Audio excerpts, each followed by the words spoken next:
मुझे लगता है कि कई चीज़ें ऐसे, जैसे अगर उसको डेवलप करने के लिए आप किसी को देते, वो ज़मीन होती है और उसको आप डेवलप करने के लिए दे रहे हैं और सरकार को उससे उसकी तुलना में अधिक रेवेन्यू आ रहा है, तो कोई दिक्कत नहीं। मैं मानता हूँ कि ये तो पब्लिक प्राइवेट पार्टनरशिप बहुत अच्छा मॉडल है, दुनिया में चल रहा है। लेकिन वो ज़मीन सरकार वहाँ कुछ बनाती है, क्योंकि आपको वो अखिलेश यादव दिख रहे हैं, मुझे तो सरकार ही दिख रही ना भाई, चाहे अखिलेश की सरकार हो चाहे योगी की सरकार हो, हमारे लिए तो उत्तर प्रदेश की सरकार है। सब कुछ बना, इतनी जबरदस्त वो संपत्ति, और उसके बाद आपने 2 प्राइवेट लोगों को उसको मुझे लगता है चलाने या कुछ होटल बनाने इस सब का दे दिया है कि आप उस तरह से चलाइए।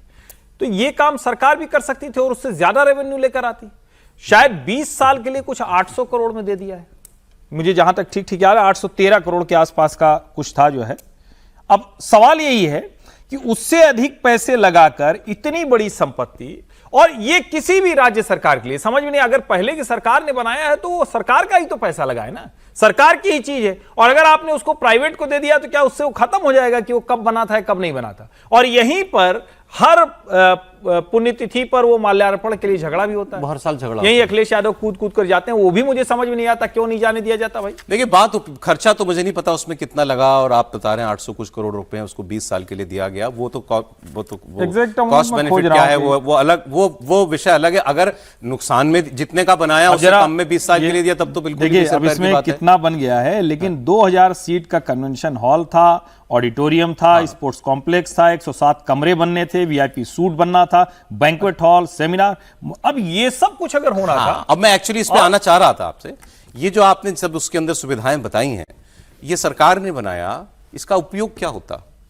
कन्वेंशन सेंटर में आप सेमिनार करते, आप सरकार की बड़ी बड़ी मीटिंग करते, विदेशों के डेलीगेशंस आते हैं, उनको आप वहां पर ठहराते या उनके साथ आप मीटिंग करते, वहां ये काम होते, यही काम होते ना।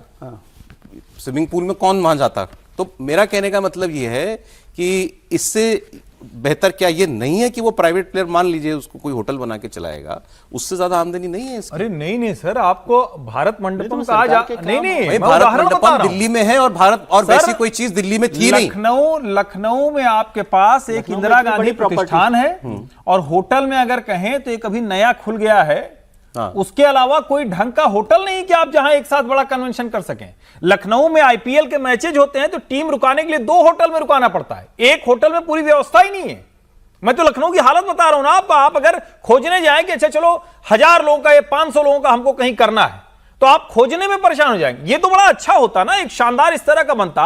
और रुद्राक्ष बना ना, काशी में रुद्राक्ष बना है, वो परमानेंट। खैर मैं आप लखनऊ की जरूरतों को मुझसे बेहतर जानते हैं, मैं उस पर नहीं आपसे आर्गुमेंट नहीं, मैं सिर्फ ये कह रहा हूं कि शानदार प्रॉपर्टी थी, सरकार ने जब बनाई मैं केवल उपयोग की बात कर रहा हूं। क्या सरकार ने इतनी बड़ी विशाल प्रॉपर्टी बनाकर क्या वो उसका कोई ऐसा उपयोग भी कर पाती? मुझे इस पर डाउट है सर।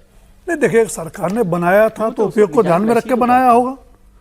पिछली सरकार ने भी बनाया था तो उपयोग को ध्यान में रख के बनाया होगा। सरकार ने भी सोचा होगा ना सर, देने से, लीज पर देने से पहले। वो ठीक है, सोचना चाहिए था। कितना सोचा, क्या कॉस्ट बेनिफिट, कॉस्ट एनालिसिस तो हमने देखा नहीं है, उसमें क्या आएगा क्या जाएगा। लेकिन सिर्फ इस वजह से किसी चीज को डंप कर देना या डाइवर्ट कर देना या लीज पर दे देना कि पिछली सरकार ने बनाया था, वो गलत है। तो फिर तो स्टेडियम भी दे दो जी, मैं वही कह रहा हूं। स्टेडियम भी बनाया उन्होंने, वो उन चीजों से ऊपर उठ के राजनीति भी बनाया, शायद इन्हीं का बनाया हुआ है। उन चीजों से ऊपर उठ के राजनीति करनी चाहिए। सरकारें जो भी हो देश और प्रदेश के विकास में अपना योगदान देती है, कोई कम देता है कोई ज्यादा देता है, अपनी दृष्टि है, अपनी विजन है जी। लेकिन जो अभी बात हो रही थी जैन जी के आंदोलन को लेकर, डिम्पल ने जो कुछ कहा, भारत को कितनी संजीवनी मिली तो ये तो कहना मुश्किल है, लेकिन अपोजिशन को संजीवनी मिल गई। 12 साल के शासन में 2 मौके सिर्फ ऐसे आए हैं जब नरेंद्र मोदी सरकार बैकफुट पर दिखाई दी। पहली बार किसानों के मुद्दे पर, जब 13 महीने के आंदोलन के बाद प्रधानमंत्री ने ऐलान किया कि मैं तीनों कृषि कानून वापस ले रहा हूं, और दूसरा अब जंतर मंतर पर जब धर्मेंद्र प्रधान का इस्तीफा हुआ एक लंबे दबाव के बाद जी। दोनों बार राजनीतिक दलों की उसमें कोई प्रत्यक्ष भूमिका तो हरगिज नहीं थी, अप्रत्यक्ष रही होगी, उसके आरोप लगते भी रहे हैं। तो ये जनता की जीत थी। तो एक सबक तो यह है कि सरकार को जनता से या जनता के किसी वर्ग से भी सीधे नहीं टकराना चाहिए। राजनीतिक टकराव अपनी जगह है।